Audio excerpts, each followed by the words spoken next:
to get in that rhythm takes about like 5 to 7 shows, and we just hit show number 3. So like the legs aren't there yet. Yeah, we haven't fully gone. Like my voice isn't like 100% into like tour mode yet. So I'm like, yeah, I'm definitely feeling it, and I'm not 21 anymore. So. Yeah, I don't have the rebound rate either. Yeah.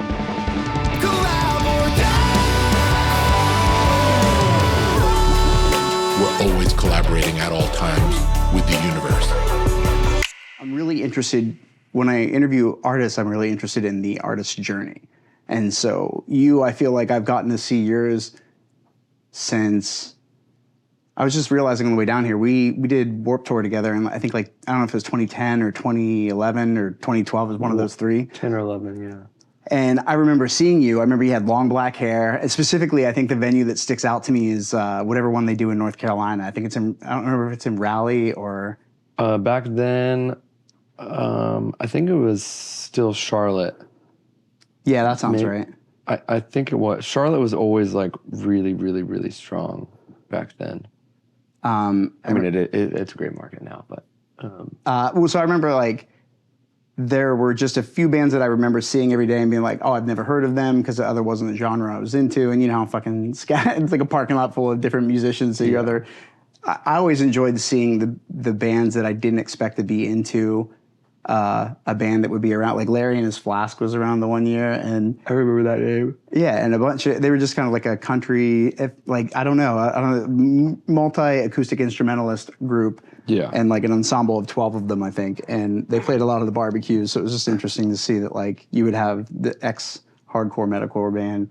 I don't know why there was like that stigma for me coming into it, but I feel like I wasn't alone in it, certainly.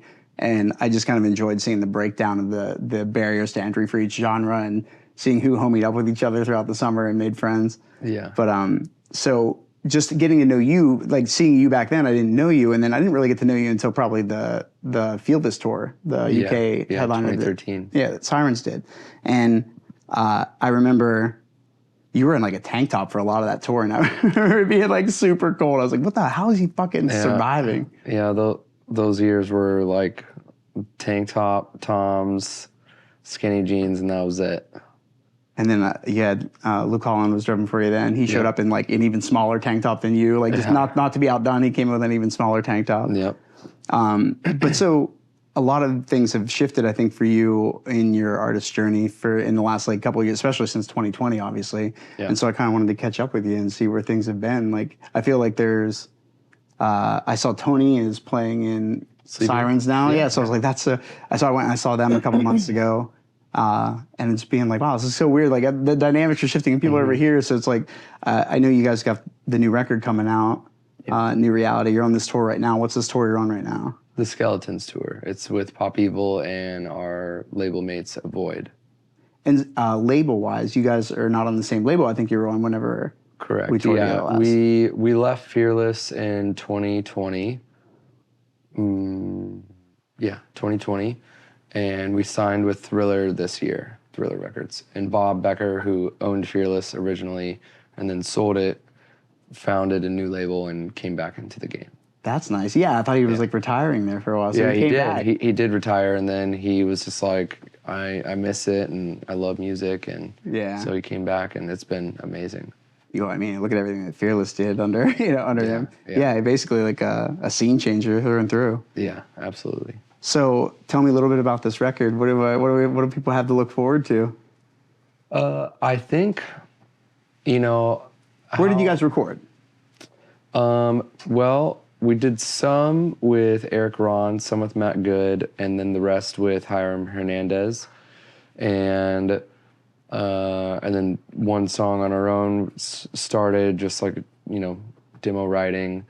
And then, really like kind of tied it all together with Hiram just to make sure everything was like cohesive. So we would like re-record certain things and whatnot.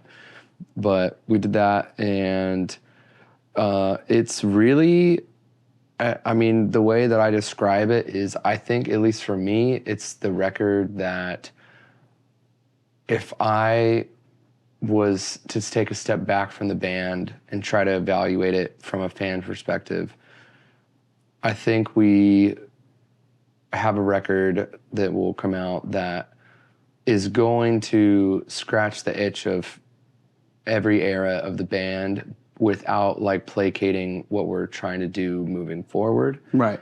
And I think, the goal for me, this is the first album where I spearheaded writing it, because after lineup changes and whatnot, you kind of got more active with playing guitar and kind of writing more. I had started writing on Dark Matter, and I had definitely like been a part early on with certain things, but Tony and Zach were just so much more proficient than I was.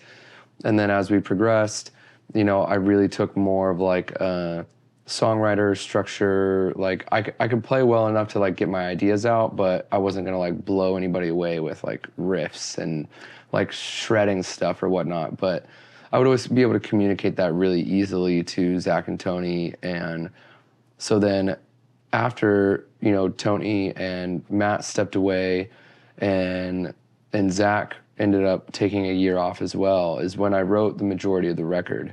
And because it was kind of like I didn't have anything to lose, and I didn't have anyone like questioning really anything. So I got to like try anything and everything I ever wanted to. And I think that was really healthy for the band and for this album and for like us moving forward, was to kind of like find or reconnect with the signature message and idea that like I feel like the Word Alive is, both sonically, but also just like what we represent in our scene and how we can try to put out music that is going to be impactful, hopefully a long time after we're gone.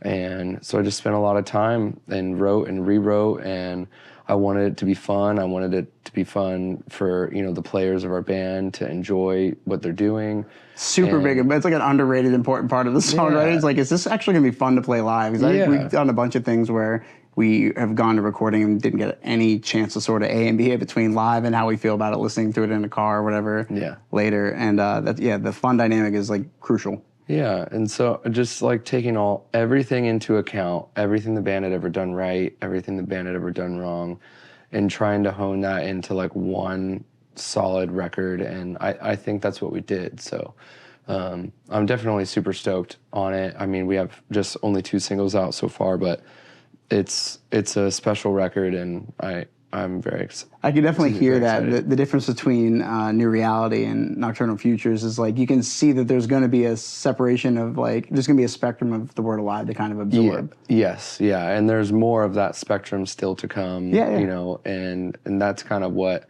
I think I'm most excited about is after hearing these 2 songs, people still don't have any idea what the record's going to sound like. It's like Nocturnal Future, they thought it was going to sound one way. New Reality pulls them a different direction. The next song's going to pull them in a different direction, and so forth and so on. So I think it's going to kind of like pull into this like giant circle of like the Word Alive is all of this, but this is how it should sound when we're cohesive. And so I see you being more active on TikTok lately. So with Thriller, I was kind of curious, are you guys more engaged in sort of the release strategy and the content creation side of things now? I mean, I don't know if they expect it with TikTok being a platform where it's like, okay, like look, the barrier for entry on how good something has to look has dropped drastically, so you can do this from home. It's definitely like, obviously, new label, new marketing team, new energy, new everything. We're trying to like, I've kind of embraced it like, I want to give our songs the best chance to succeed. And if me getting on and having fun with fans who love our songs is a part of it, then I'm like, okay, like it's no different than what I've been doing for the last 15 years. It's just a new dynamic. It's just a new platform of it. And so I think it's definitely like a tool that you can use that you're going to gain some new fans that, we're seeing it. And we're obviously with New Reality being on like Octane and getting played on the radio, we're having new fans come that like we're a brand new band to them. Right. So we don't have that like, calloused view of like maybe like you got into a record at this exact moment and that's what you hoped the band would always sound like. And I know that happens. Like nostalgia, it works in, really cool ways because the stuff you gravitate towards in those like really pivotal moments in your life that stick with you 10, 15, 20 Yeah, they're influences later. At that point. Yeah, it's like it was a big part of your life. So I totally get it when people are like, oh, like I really love that. And I'm like, I understand it. But as an artist, my goal is to, you know, keep pushing the boundaries and keep telling my story and to keep doing what excites me and makes me want to keep doing this. Otherwise, there would be no point for me. What the fuck is the point? Yeah, for sure. You gotta enjoy it. Yeah, and I'm just like, hopefully, you know, maybe this record meant a lot to you 10 years ago, and maybe this record, like 5 years later, didn't connect with you, but maybe 5 more years in it, and then it does. And that happens. Like, you find songs, and you're like, you know what? Like, whatever it was, it, like, I get it now. You know whose journey that kind of I liken that to a lot is like Linkin Park. I kind of feel like the first 2 albums came out and like launched into this pretty pivotal place. And I think 2007 is when their album Minutes to Midnight came out. And I remember I was getting ready to, actually Mike, the guy who's live switching, he was getting ready to cross country go to stunt school in Washington. And I was getting ready to go to my study abroad in Japan. So like that record came out at the point where it was so different, but I actually kind of needed it because I was going through an adventure and that soundtrack kind of hit that for me. So I was able to kind of stay with them. Whereas I feel like a lot of people were turned off starting at that record. And then some of the next records are a little bit more different and experimental and they're growing. But by that point, you've already kind of done the damage of being so large and in the, you know, the zeitgeist of people's knowledge of favorite rock bands that they have. Yeah. And so I can see that that's definitely a part of it. Like, you're always going to have this trajectory. If you guys are growing, like, you can't bottle that in any way and say that it's going to be packaged like this in any way. You sit down and you start writing and influences start kind of pouring in and things start to shift. It's like it's hard to maintain an exact sound, especially because you as a human being listen to probably many different genres, right? I think, you know, The Word Alive was always a band that was influenced by a lot of different stuff. And I think, like, we just happened to like kind of pop at like a very unique time for the scene. And, you know, we had songs that were more influenced by, say, like the metalcore world, but then we had a lot that were more influenced from post-hardcore to like Paramore, you know? Yeah. And it was like, to us, we were never like, this song has to sound like this, or we need to sound like this as a band. But the discussions were just different at that time. Like, now there's like a more hyper focus on like subgenres, and people are picking apart every single song and every single thing, which is like super fun as an artist to kind of have to navigate through. And so I think we just got caught up at times at like chasing different versions of our own band, but also trying to escape some of them maybe. And you know, now we just don't have to do that. And I just try to make a record that I would love myself as a fan of music, and something that feels unique to our band, but also amongst our peers, and that The Word Alive can be The Word Alive rather than be like, oh, that song reminds me of this, and which is like inevitably what happens. But at the same time, I feel like it'll be a lot harder, or it'll be like one person will say, I think it sounds like this, and oh, I think it sounds like this, rather than like hitting the nail on the head. So I think we just tried to create a record as a whole that represents the band now, but like sets us in motion to kind of achieve greater than we did over the years, just because we were kind of held back by a lack of vision and cohesiveness. Isn't it weird how like sometimes you can kind of go through the motions and still accomplish like a lot? Yeah, and then if absolutely. you have a vision for something and you come out and you execute, I feel like you can really kind of, it's like the difference between shooting a shotgun and a sniper rifle. Like your ability to kind of thread a needle gets way better whenever you kind of start to craft that vision. But it's hard when you're young, especially if you guys are, I mean, dude, you guys are nonstop touring, I feel like, for a good decade and a half there. Yeah. So it's like, what are you going to do? Like be a little bit hard up to find like what the vision is when you don't ever get enough of that detox or break from it. Exactly.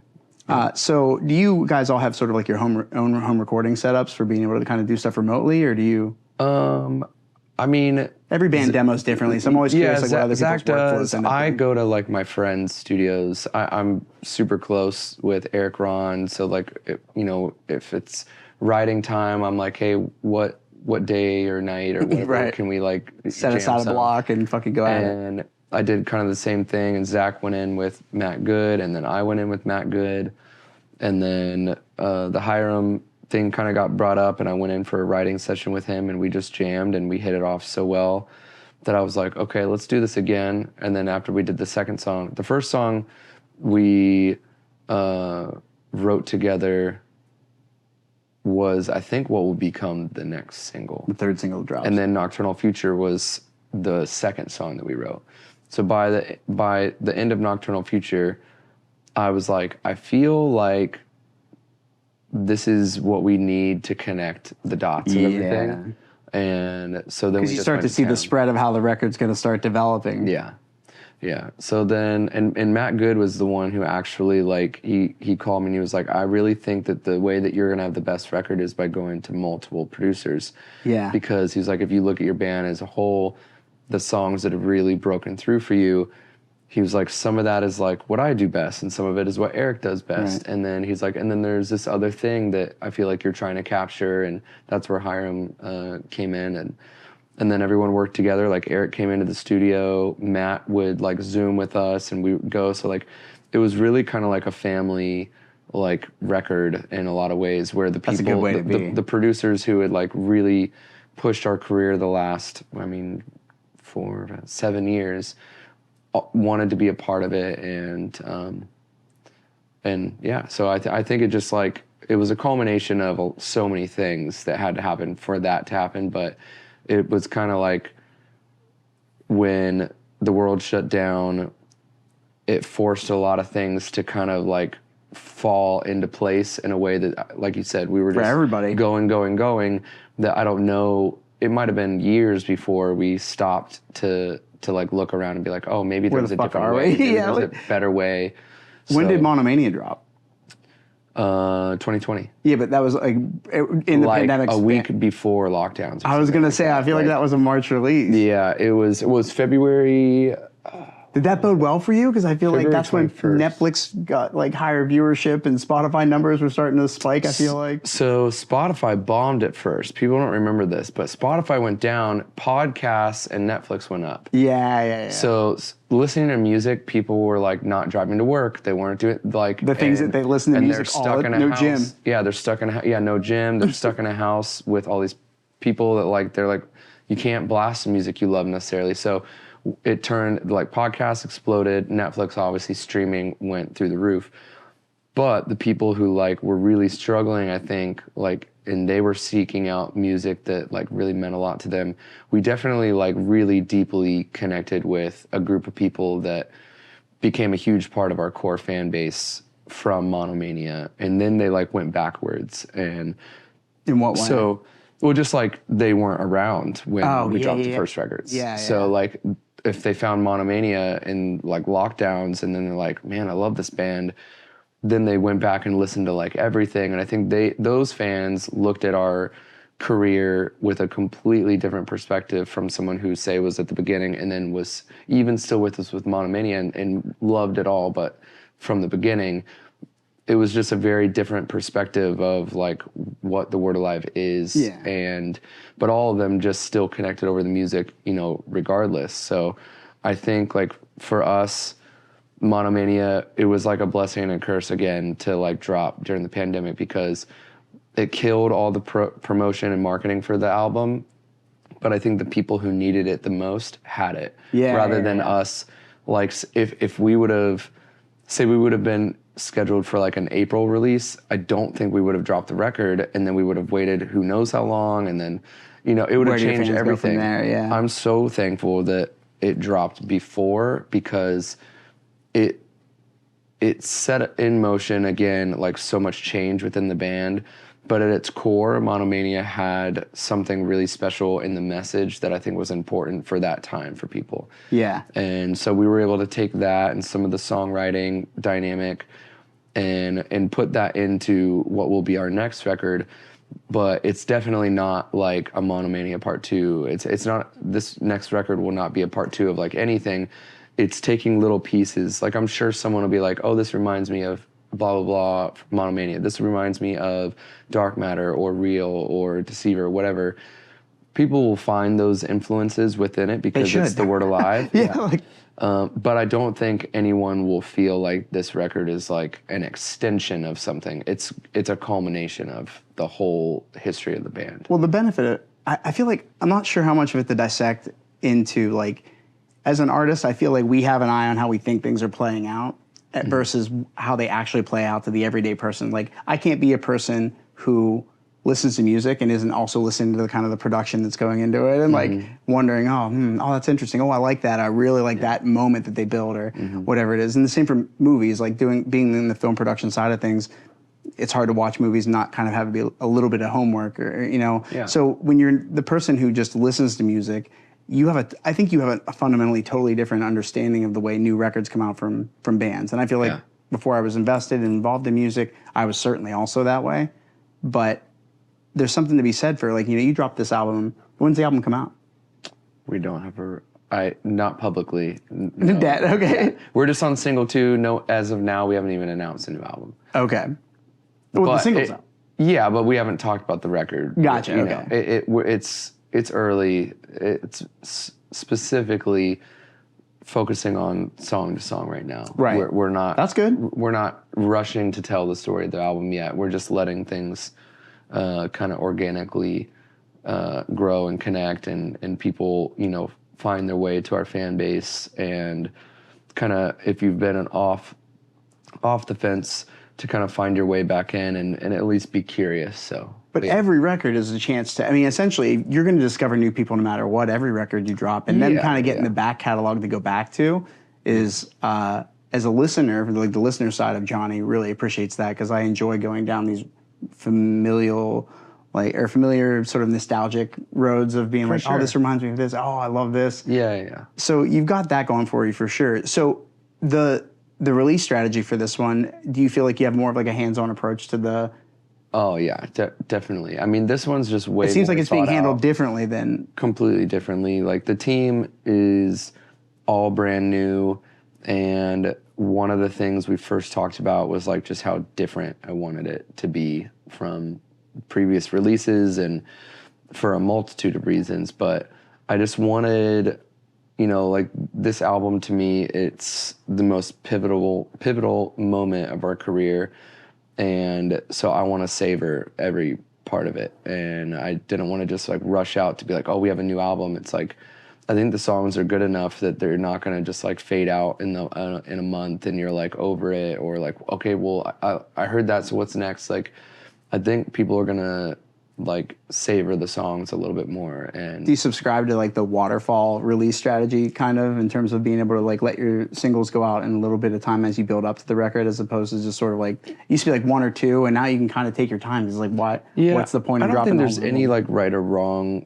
way. For us with this record, it's more like I want everything to be in place so that the record can continually have a story being told, rather than just like a single's just dropping because, like, of course you're gonna drop a single. Yeah, the mechanical act is I drop a single, I do this. Yeah, I wanted to get away from like not really planning for the next move and just like hoping things happen, and more so focus on like the art from song to song, and then how can we connect a story that's gonna inevitably want to make people listen to the record from start to finish. Like, so it's like a weird mixture between focusing on singles, but with the goal of driving people towards the record, like an old school way you would have to listen to the record. Right. Where you can just sense that there's more than just the singles. Yeah. Do you feel like, does this record have sort of like an overarching like theme? Anything that like kind of sews it all together? Or is it sort of like? I mean, there's definitely a lot of consistent things I discuss for sure. I wouldn't say it's inherently one theme, but, and we obviously, I'm not going to share what the album's called, but the title of the album and the artwork and a lot of the messages within the songs, I think definitely from track 1 and the title, I think you're going to definitely understand like what is what's the goal of this record? Yeah, what story is being told? Yeah, so I think it's a lot clearer than it's ever been. So yeah, it's just a piece of it that we're. Is the record all done? Yeah. Mm-hmm. So you're at least in the place now where you can kind of focus on that area and not have to still be kind of like tidying up certain sessions. No, the record's done, the master's done, and we're just doing all the millions of fun behind the scenes things that you need to do for a record, and then some stuff that we've just never done before that we're just trying. Like what? I mean, we've just put out singles, that's it, and then just tour. There's never been like a plan at all. Ever. You're like, and I'm loving it personally. Yeah, so I mean, it's just like there's a lot more intention with everything. Like the songs that are being released, the order, the timing, what tours they coincide with. That's smart. The way that we release the videos, the way that they're on like our channel, and Have you always been previously like on Fearless's channel or everywhere else? Yeah. Did they go back now and do like the collaborator, like the collaborative posting, so that you can actually have the viewership and the links that are kind of tied to their channel? Like you guys clearly released it with them. I'm sure contracts in place probably don't allow for that, but that dynamic wasn't there. So I wonder if there's room to like renegotiate for artists that have left a label that basically, if you weren't Fearless, it could have been Hopeless or Epitaph or like any of these places. I mean, you would love that as an artist, but as a business, that would be like a business being like, even though we signed this agreement, hey, we're going to cut you into things that have changed. Like, but the negotiable is now you guys are over here and you're dropping it on your new stuff and you're still continuing to grow, and that back catalog viewership is always going to be a part of basically fulfilling an extension of a contract that would make them money. It's like a way for them to loosely kind of... Listen, if common sense was what drove the music industry, then we would things be would nowhere be very near different. here. Yeah. So, I mean, in a perfect world, obviously that's what I would love to happen or should happen, but and I don't want to go into all the details of our contract, right? Yeah, certainly. But what I will say is Concord, who bought Fearless, they're mostly an acquisition label, so they don't really deal with back catalog. Oh, okay. And so now that we're not even on the label, there's not really much room for them incentive for them to do that. But even if common sense says, well, it would help you. Oh yeah, certainly. It's not. They're just like, what's next? What's next? Not what's going on back. It's kind of sad because if you think about it, like across the life of every artist they've released, it's like that's hundreds of artists that you could basically. That doesn't seem like much, but across hundreds of artists, it could be good for them. It's just convincing them of that, and why would they ever listen to that? Yeah, of course. So what was the window of like construction for this album? Like when did you guys kind of start writing it? These were songs that were maybe already kind of in the ether and circling around the first song that I wrote for this record was actually 2019, and I started writing it for Monomania. Damn. It got discarded, which I was very against at the time, but I'm very thankful that it did now because it just kept growing, and I think it's going to be a very special song. But pretty much right after Monomania, like I think I took 6 months off through the pandemic of like not doing shit. And then you too? Yeah. Well, I mean, I did stuff, but like nothing. There was no end in sight, so there was no like rush. And we had just dropped a new record. But then I was like, it was becoming clear like this is going to go on for a long time, and probably by the time we're touring again, Monomania may have been out for years. Who knows? Nobody knows. So I was like, I'm just going to start writing new music. So I just started doing that in late 2020 maybe was the first time I started. Tony and Matt were still in the band when we started writing what would be the next record. But then when they left, we scrapped all those songs. It started from scratch. Except for one. There's like one part of one song that Tony has a part on, and instead of cutting it out and rewriting it, I was like, I love Tony and his style, and I thought it was kind of cool to leave in like one last piece. Yeah, for sure. For homage. Yeah, and so other than that, I wrote most of the record over the last, I don't know, like late 2021, and then all of 2022. Did it consume a lot of your personal life, do you feel like? All of it. What is a personal life? I was in the studio 4 to 6 days a week, 12 to 16 hours a day. Damn. Just working on the record.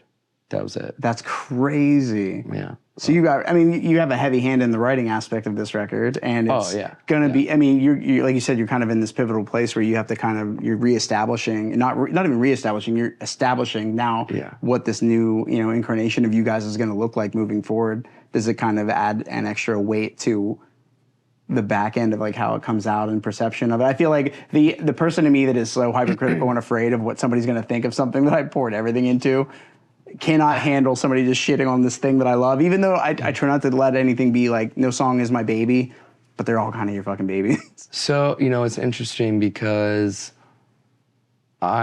so much less than ever before. And I think the reason it's less is because before I had doubts myself about certain songs and parts, because it was like, maybe I didn't agree with it, or I'm like, I really don't think this is the right song or right move or right part or whatever. But, as a democratic band, the vote. All of us had songs we probably wish never made it out. This record is not like that for me. Like, I'm proud, like, I could give two shits if it doesn't do well, because I just believe that this is the record that needed to be made. I want it to do well, of course, and I believe it will. I just have a different level of confidence because I know the intention behind every single part, every single song, every lyric, every guitar part, every bass line. From top to bottom, there was not a single part of the album that wasn't like dissected and thought of. And you didn't spend an inordinate amount of intimate time with. Yeah, so like for me, like I'm just excited. Like I feel like our fans are gonna be excited. I feel like some people will be surprised.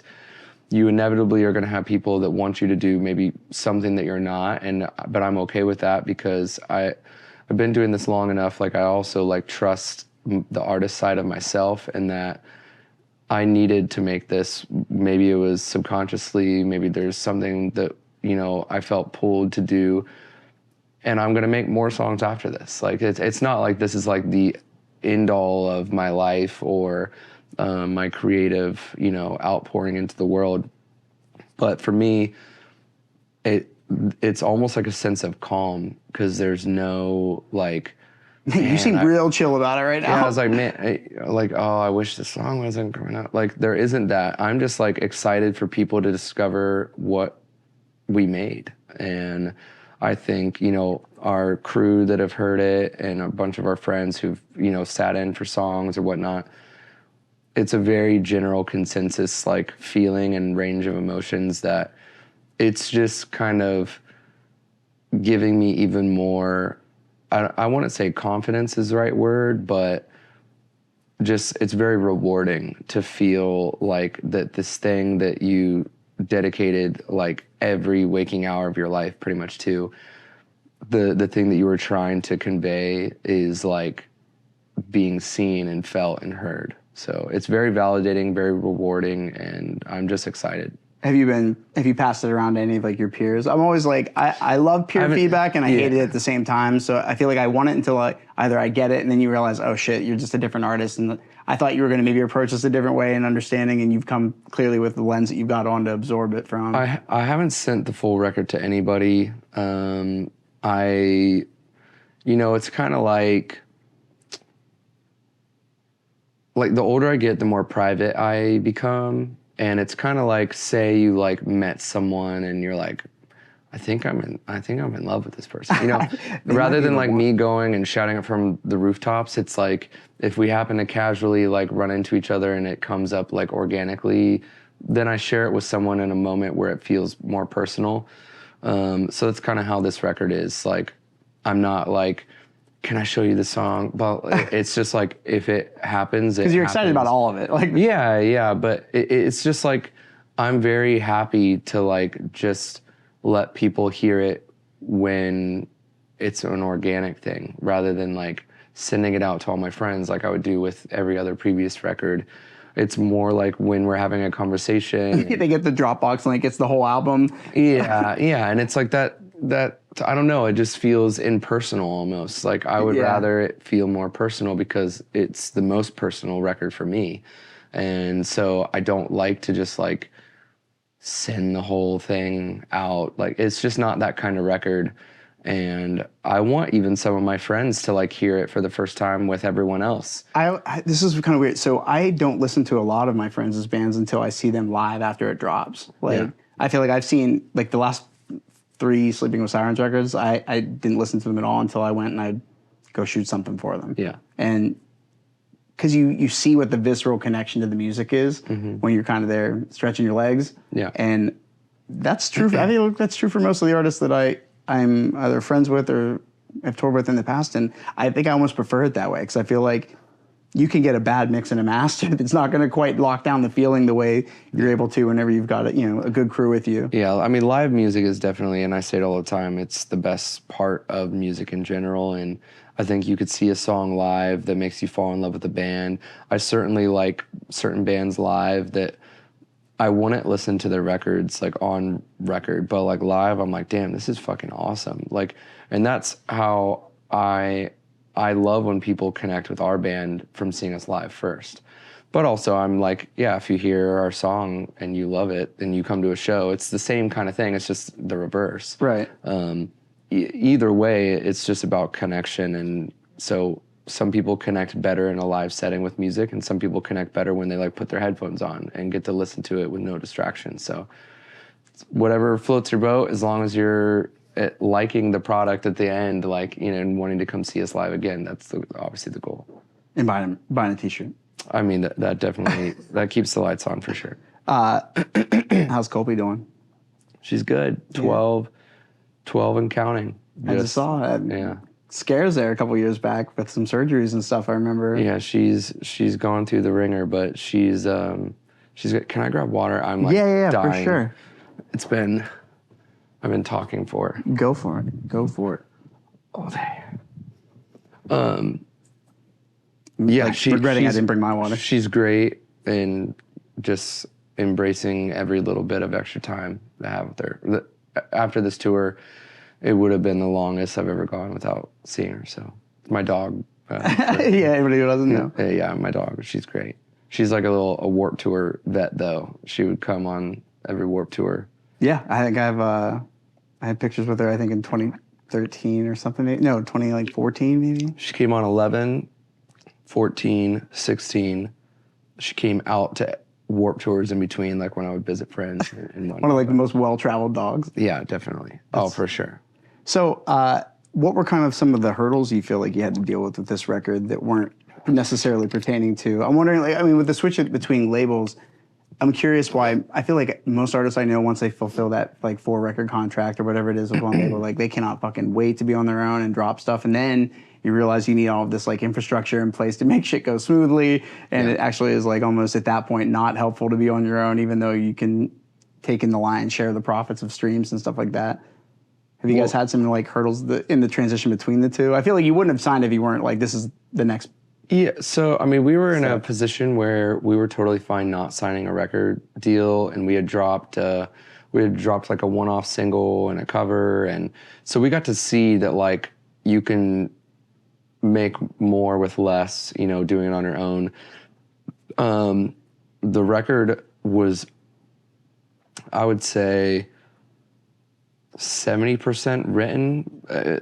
Almost every song at least was in an idea form by the time we came back to Thriller, because we've been getting sent offers. Like once people found out that we were off Fearless, we were having conversations, we had meetings, we had, you know, had some really great offers, and kind of 11th hour, Bob came and, you know, had a conversation with us. And it just felt like destiny, like unfinished business. And, hell yeah. And he knew what we've been through as a band and me individually, and it was really important to feel like the energy behind the record was kind of the same that I feel, which is, yeah, like we have our history and we have 14 years of being a band.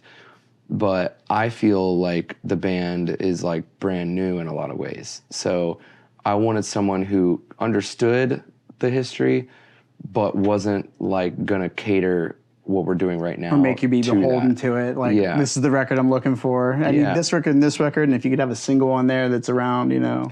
Yeah, so I mean, like, inadvertently, Bob had heard like very, very, very little, almost nothing at all. And he said he didn't want to. Like, as a sign of like faith, he's like, I want you to know, like, from our conversations, he was like, I want you to know that I believe in you, and I believe in the Word Alive, and I believe in whatever it is you feel like you guys needed to make, like, I'm all in, and I want to be a part of it. So he, like, actually turned down hearing songs before we signed, because he wanted us to just know that, like, it wasn't about just that. You know, it was... From his perspective, think about how long he's been doing it, man. Like, I'd rather be in it with the people that you know are going to see it through and, like, justly, right? Like, they're there for all the right reasons. There's none of the... Like, at a certain point, you guys have weeded out, like all bands do, like, just sort of, like, the ego and the entitleism and things like that you feel like can set a lot of bands back. You tour and you're active in the industry in that regard. Do you feel like you look around and can kind of see some of like the negative, what are like some of the negative habits you would say you see of other artists that are out there? Because you shoot the shit and talk shop like all the time when you've got all the downtime between the hour that you guys have to play. I mean, I just think, you know, like the awareness of how fucked artists are and get is so much more prevalent to the average person now than it ever was. Artists didn't even know how bad they were getting fucked over when we first signed. Now, like, a person who works at Subway, like, can read and see a TikTok video go viral that explains how the music industry is, and like, wow, that's fucked up. Yeah, why are we doing that? You know, so it's like, that did not exist when we were first starting. So, like, now being 14 years in, feeling like, you know, I have definitely some like leadership and guidance to be able to share with younger bands we tour with. And my ideology is there's no amount of information that I could give that would like hurt me to share. Like, if you find a better way or know a better way because of a path I had to go down, then cool.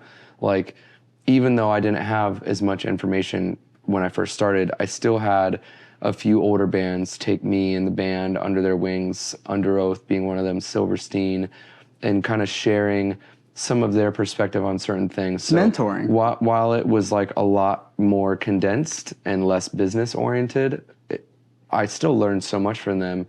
And so now that we're in a position that I've seen a lot of like, do not do this, I promise you it's not gonna end well. You know, we can share that, and if it means even one band doesn't have to go down the path that we did, and hit those potholes, yeah. And so I want to try to, I would guess the best term is like age gracefully as like a band in our scene, where we might never be the biggest band or the most influential, but hopefully, you know, when it's all said and done, we've made a really cool impact, like from our listeners to our, you know, the people we've toured with, and hopefully that's what we're ultimately remembered as, is something that was, you know, we existed in a really cool time of music, and, you know, we were just a part of it, like, truly from like the ground up, and every way that we put out music, the way that we interact with our fans, and hopefully our legacy is something cool that, you know, we can all look back on and be proud of. I think it's even crazier to look back and think about how much has changed music industry wise just since like not only like the artists not knowing they're getting fucked when they're signing 14 years ago, but like how much the industry itself changed. The shift to streaming and like the ditching of sort of like all of the physical sales, and then seeing vinyl make this resurgence out of nowhere. It's like you can almost see like a better sale of vinyl than you'll see of CDs at your merch stand, depending on like what artist you are, or what, you know, what your markets are like that you're touching on tour. Absolutely. And I feel like it's cool that you guys get to run your YouTube now, and Are you big on the YouTube Shorts? I feel like I've been fucking with YouTube Shorts really hard lately. No, I'm still like very new into YouTube, and you know, it's only been a focus, I don't know, for maybe 3 months now. So we never focused on it our whole career. You didn't have to. And I wish we had, because it's one of the few things that has just steadily kept growing and been, you know, an amazing feature for musicians, but also like fans and people wanting to educate themselves on, you know, playing music or what have you, like anything. It's all free. YouTube is an incredible resource. We'd never utilized it really, and so I'm still like everything except for like, you know, Twitter, Instagram, Facebook, what, you know, the more social, the big three standard ones. I don't really know a lot. I'm learning just like, you know, a lot of people are, but I'm just excited.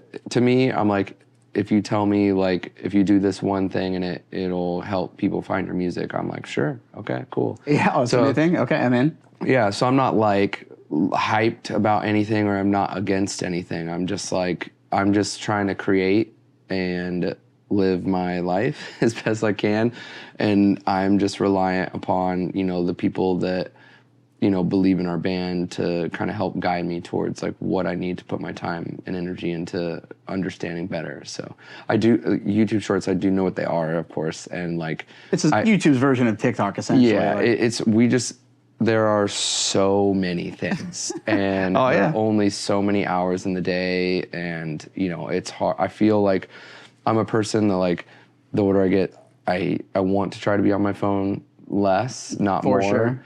And because everything is driving more and more through the phone, but also like organic and like from the artist. So it's like, unless I'm doing it, then it's not going to happen. Right. So like I'm like, the more I try to separate from my phone, the more I feel like it draws me in. And I'm like, oh. Yeah, that's the uphill battle, the tug of war that you're in. Yeah. Yeah, I mean, that's the other thing that I think, I got on TikTok right at the tail end of 2020. Mm-hmm. And I just remember being like, okay, this is interesting. And I had a video go viral. I was like, that's fucking dope. All I did was tell a story. Yeah. And just seeing that organic reach was really there was interesting. But I think in the 2 years following after that, the one thing that really kind of happened was you had a lot of artists had to find a place to outpour. And so it wasn't just music that was making its way onto the platform. It was the discussions about like sort of the industry and how, you know, streaming platforms are fucking you and how this, that, and the other thing. So you have like all of this sort of transparency taking place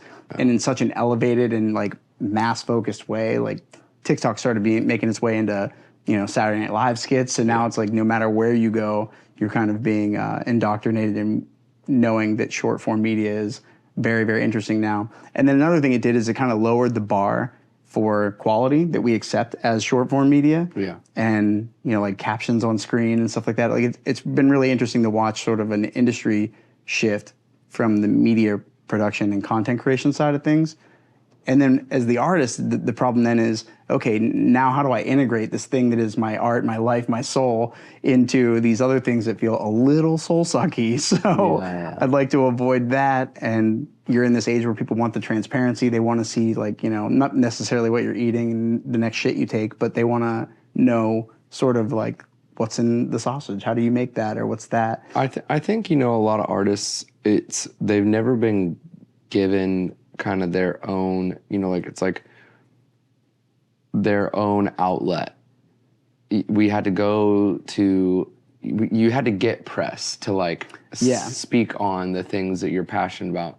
Now you don't have to do that. If you want to talk about track by track, this is what this song is about, this is what it means to me, this is the headspace I was in, you can just do that and post that video yourself. So you don't have to wait to get a feature on like altpress.com to do your track by track. You can just do it and put it out. And ultimately, they can't push anything out to a group of fans that don't, nobody that doesn't give a shit about you is going to see this article and then all of a sudden go watch this commentary album. So like for you on the artist perspective, I think Bring Me the Horizon did that with a record a few records ago where they did the album dropped and they did the album where every other track or at the end of every track or the beginning of the track was like a not a forward necessarily, but sort of like a discussion about a commentary of the album and where it came from, maybe in little short stories. And if you're a fan, that's awesome. Like that's really who that's supposed to be for. Yeah, it's not about numbers. Like I've listened to a lot of, Spotify has done a lot of commentary re-releases where it's, specifically it's for a very niche, market within your own fan base. But I mean, at least for people like me, like I like that. It's something that at some point I would love to do for all of our records, and it's kind of like a trip through, down memory lane, so to speak. So yeah, I mean, it's an anthology. You're going through and basically telling the entire autobiography of the band and where things are at.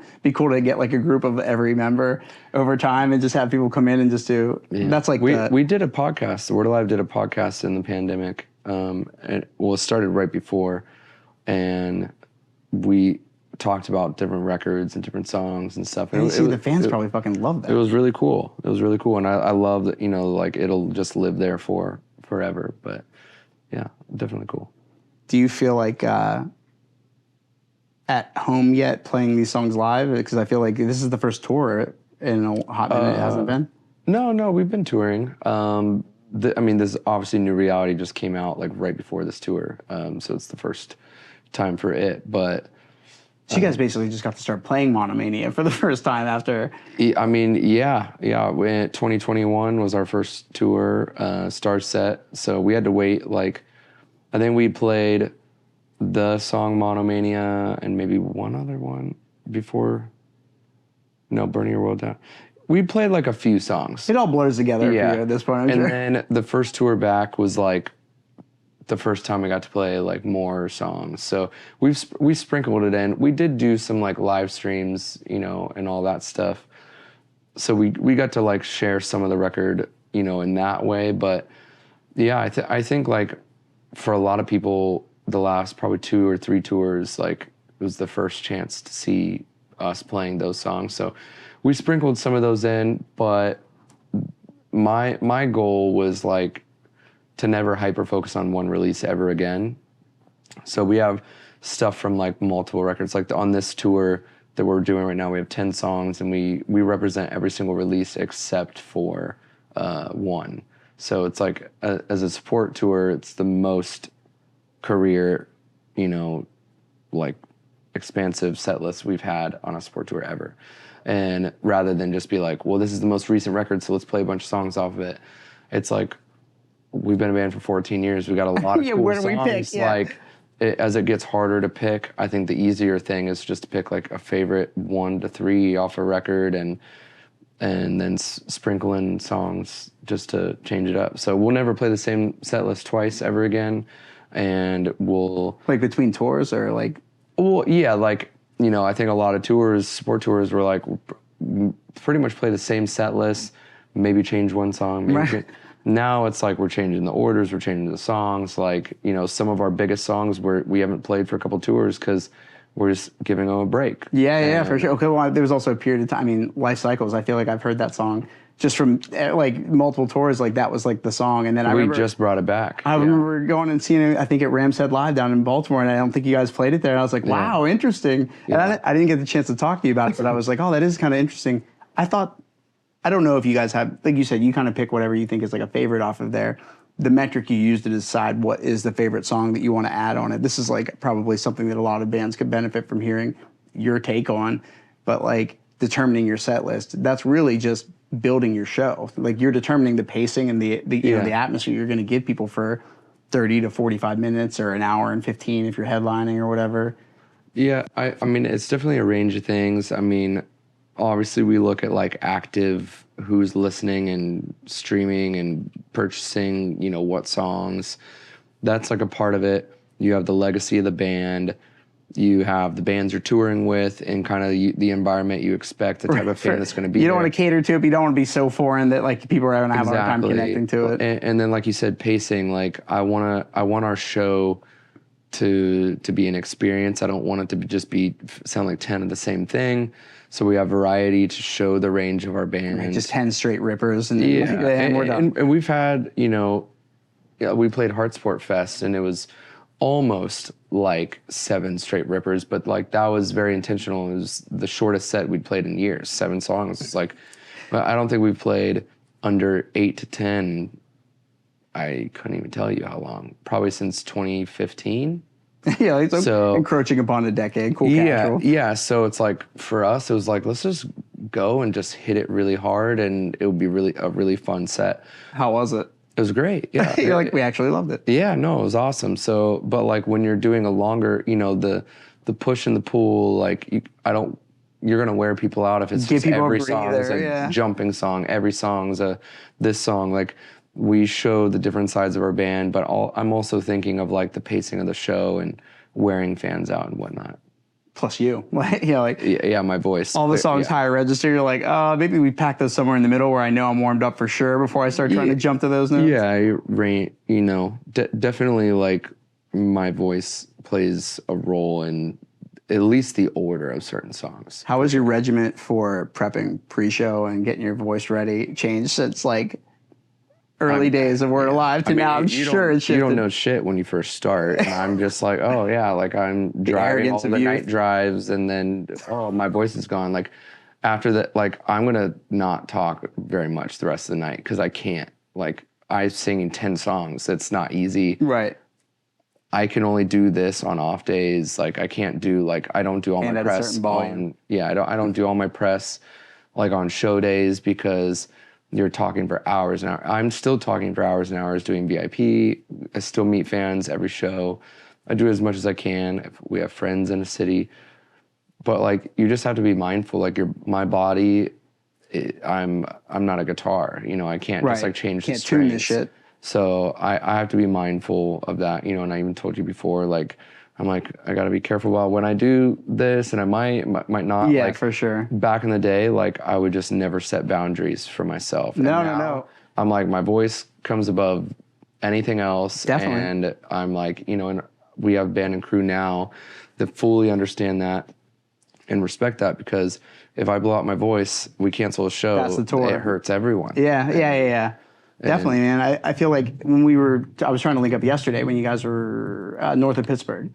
Yeah, and Warrendale. Yep. I remember being like, the first few days of tour you said were kind of chaotic. We're only 3 shows. This is releasing a song right before a tour and doing like press for 2 weeks. I do not recommend it to any singers. 10 out of 10. Don't do it.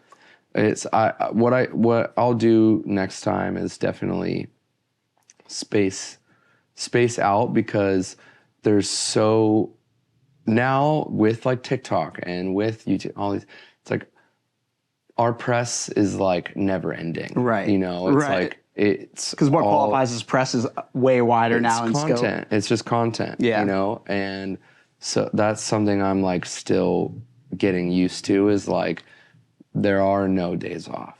Right. It's always something, but there are more people coming to shows being like, oh, I saw this. Oh, I heard this. Oh, blah, blah. Like, yeah, well, it does make an impact. They don't just absorb the Word Alive through music, right? They're like, and I think that's true. I watched during the pandemic Get Back, the Beatles on HBO.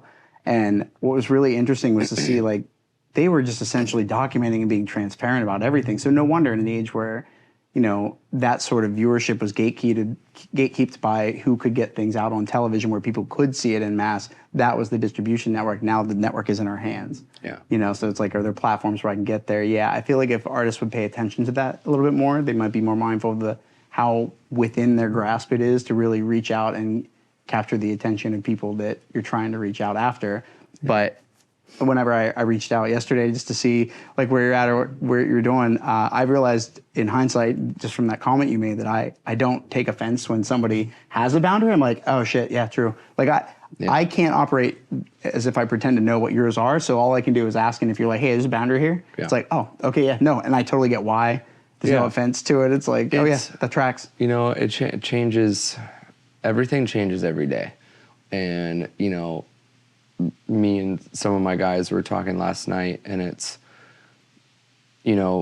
wearing different hats. Like there's like moments where I'm like the singer of the Word Alive. Then there's moments where I'm like quasi managing. Then there's moments where I'm the social media manager. Then, it's like as you grow and you're able to like shift out some of your priorities to other people that you trust, it helps so much. And you know, we're still coming back from like years of our industry being destroyed. So like, you know, we have a small crew, and it's, you know, it takes a lot of people to like really move at a high level and as efficiently as possible. So it's like everyone is doing multiple jobs, you know, essentially. And so it's like we're just trying our best to get everything moving, you know, in a very like smooth direction, but like cohesively, even with our team on tour. But then it's like we're playing a show maybe on Saturday night, and it's like that's your team at the labels. Maybe it's like I'm not working on the weekend, or right. So it's like you have to be really, really in tune with your band and crew on tour, because you know you're working 7 days a week. There are no off days because you're still gone and you're traveling and whatnot. So it's really important to try to lean on each other, but also like you have to set boundaries, because then that's when you're like burnt out on tour like 2-3 weeks in, and you're like, "Fool, we got 4 more of these to go." I need 3 off days to like get back to normal. So, well, you mentioned it a couple times now. I think like the team building exercise, like that part of sort of what it is super important, because that's essentially your environment. That's the nature versus nurture. Like who you put around you is a big part of how successful you can be, whatever that metric looks like for you. Yeah. And so it makes it super critical to make sure you've got a good team around you that respects the boundaries, understands sort of like the ebb and flow of things. Who do you have out with you right now that you're kind of like seeing I guess sort of like the positive gelling cohesiveness with, that you're like glad to have out, that understands? I mean, everyone, our whole band and crew, like every person plays like a pivotal role. There's 4 of us in the band, and we have only 3 crew, and like every single person is doing at least 2 jobs essentially. Kai, who's in the room right now, who wished he could have taken a fucking nap tonight. Guitar tech, driver, and then we have Chris, front of house TM, and then the classic front of house TM position. Yeah, and this is his first tour doing tour managing. So there's like, you know, we're growing together. Learning curve. Then we have Wolf, who does merch and content and VIP, and so he's shooting and doing photo and video. Yeah, and that's such he's a good like position, man. So that's another thing. You were talking about the podcast you did before, you know, trying to get, it doesn't matter gender-wise who you're trying to get in the industry. If you want to be a photographer, they're like, oh, what can I do to, I have a lot of people that want to do photography, and they'll hit me up like, hey, do you know anybody that could get me in for this show to do this? And it's hard to kind of present to them the idea that you have to have sort of like this, not just that skill. It's like there should be a secondary thing that you can follow it up with. It is exceptionally rare to break into touring if you only do one thing. Right, because that doesn't help anybody. Okay, this is I mean, when you're a band and you're just starting out, say you're the driver, the singer, the manager, the tour manager, the merch person. It's like your guitar players are, you know, your techs, also merch people, also drivers. You know, it's like every single person is doing that. And it really doesn't even make sense to go beyond that. We did it too soon because like we were spending all the money we were making trying to make our lives easier, but it was counterproductive because, you know, we thought it was like a negative to be like self-sufficient. Right, yeah, as opposed to it being like straight up good for your wallet, good for the band, good for morale because you have your hand in on more things that are kind of like integral processes. There's a team, and you're aware of it, and you're working hand in hand with your guys or girls, and I think it's just it's for us. It's just more about like having good people that like want to see you win and succeed, because otherwise it's just a paycheck for them. Yeah. You know, and we have had crew members that have been just like floating paychecks. Yeah, and it's like I want, you know, 3 years from now to be on tour with the same people. Yeah. You know, like I want to build something that like we're all part of the growth process. I find a lot of photographers are really friendly. I personally have always enjoyed seeing the photographer, videographer, like merch person combo, and then the front of house TM combo is good because if you're just a sound guy, you're not just a sound guy, but you have this other vested interest in making sure that the tour goes well, and you kind of get to have your hands in on the sound, which is like the most integral part of the fucking experience. Yeah. To make sure that the venue is holding up their end and making sure everything sounds good. But that's not anything you guys I felt like I've ever had a problem with. I don't want to keep you on. We've been blessed with very good crew like throughout our career. I think the hardest thing is like keeping great crew. Like, that's because sometimes the money's not right though, and you have to kind of like you have to respect both sides. Where it's like, okay, look, like I can't keep doing this. I jumped in on tour with our last night. Starting pay was like $100 a week. Yeah, and then watched them grow, and it's like. And they took care of me every step of the way. And I like always loved that about them because they weren't afraid to let me grow with them. Yeah. And I think that's the goal, and that's what you want with your team, like whether it's on tour or off. Like you want to have people who believe in it, who want to grow, and they help you grow, and then that just feeds back into itself. And yeah, the only way that you can really go to that next level, I feel like, is by like repaying, the people that helped you get there in the first place, for sure. Yeah, and I mean, there's a lot of parts of the job, if you're just doing crew stuff, that can seem pretty thankless, but are like fundamentally, you cannot take them out of the equation because they literally make things happen. Yeah, exactly. Well, I don't want to take too much of your time. So you said you got the guys that are in town you want to be able to go hang out with, but I appreciate you taking... I'm not going to be able to be awake a ton tonight, so we'll get some hangs in, but as you can tell... You're ready for bed. I'm exhausted. It's been a long start to the tour. We drove 50 hours straight after days of rehearsing. I had no days off before. Where did you guys rehearse at? LA. Out in LA. Yeah, we're in. I'm in LA and we rehearse in LA now. And then we drove out. Me and Kai did. How much did we do, Kai? 20 hours each. We both did about 20 to 21 hours each. Yeah. Each back to back or alternating? Like I'll Ironman. I'll do 15 rock solid if somebody wants to take a break after that. We alternated, but and then it was like a combination of really bad weather to start, just the drives, the schedule of the day. Like it's been hard. To get in that rhythm takes about like 5 to 7 shows, and we just hit show number 3. So like the legs aren't there yet. Yeah, we haven't fully gone. Like my voice isn't like 100% into like tour mode yet. So I'm like, I'm definitely feeling it, and I'm not 21 anymore. So, I don't have the rebound rate either. Yeah. It's like when you could go, and I don't drink that much anymore, and I'm trying to be like super healthy. But I like to hang out and have a good time still. Yeah, so it's like I'm trying to find the perfect balance where I do everything to make my voice number one, but I also need to stay sane, and that means that work-life like seeing balance. Friends and family and hanging out with your band and crew off the clock, I think is important. Otherwise, you kind of it's real quick to get like seclusionary. And you separate if it feels like you're just only like business, and it's like, how about this part of this? It's we're actually on a family vacation is really what this is, and it just has a lot of work involved. That's the vibe that I would love for us to feel. It's like family vacation, and we just have to like mow the lawn real quick. It's like you just got to do this one chore. That chore is like a 12-hour day. Right. Just if you could just dial it in. Where do you guys play tomorrow? Here, Lidditz. I couldn't tell you the venue. But so it is. It's like attached to the building or something like that. It's on Mickey's. Mickey's? Right on. Yeah, I pretty much look when I wake up in the morning, and I'm like, where am I? Where are we playing? Okay, sick. Have I been here before? If so, where am I going to eat?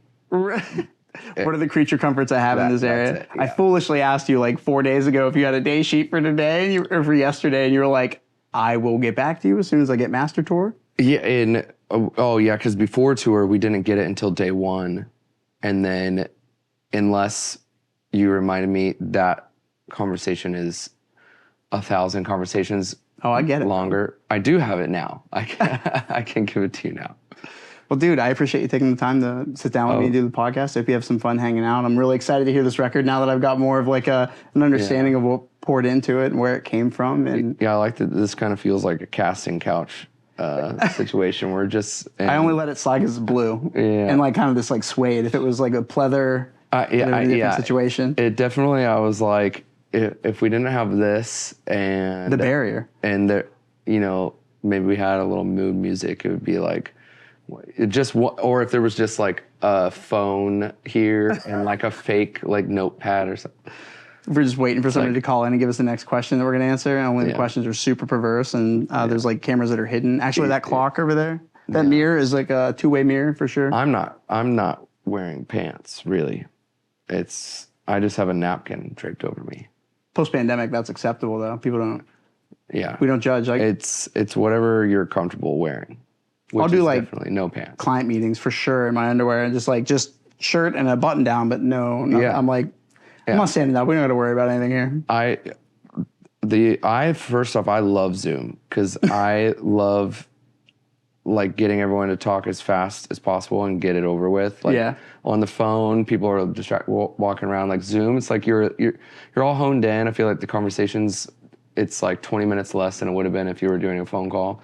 Because everyone's also like, okay, everyone's looking at me like, let's go through this and get it done and then get off. But then also like not having to travel.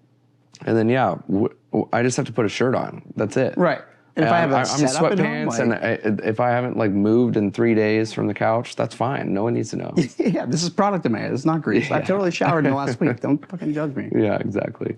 Well, dude, good luck with the rest of the tour. And how long do you guys have to go for it? It's a month and a half? 23 more shows, and the last show is April 26th. No, 24th,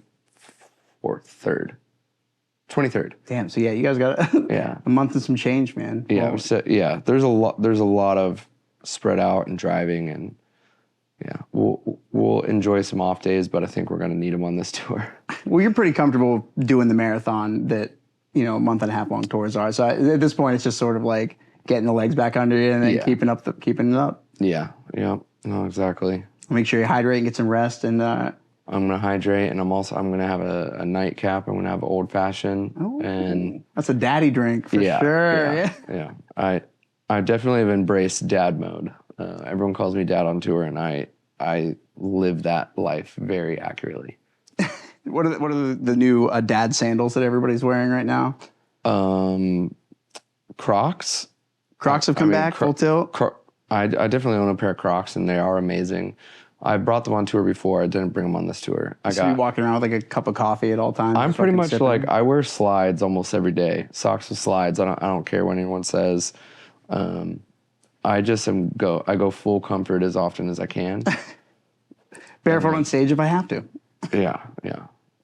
Well, dude, good luck with the tour. I'm excited for the record, man. I'm really excited. I'm real glad you took the time to talk. I'm sorry we weren't able to link up yesterday, but honestly, now that I'm knowing that it would have given you the time to fucking rest your voice pre-show, I'm glad that we did it on an off day. Yeah, I would not have even been able to. Yesterday, Kai can attest, like, we were all, like, falling asleep, laying down, like, after VIP. Like, Jose was asleep under a table. Zach was asleep on some chairs. Like, I was just laying down, just, like, trying to exist.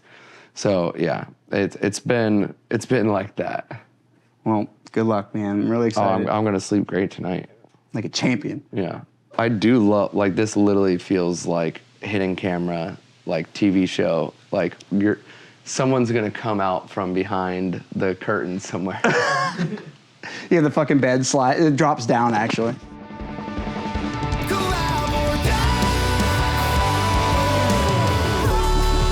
We're always collaborating at all times with the universe.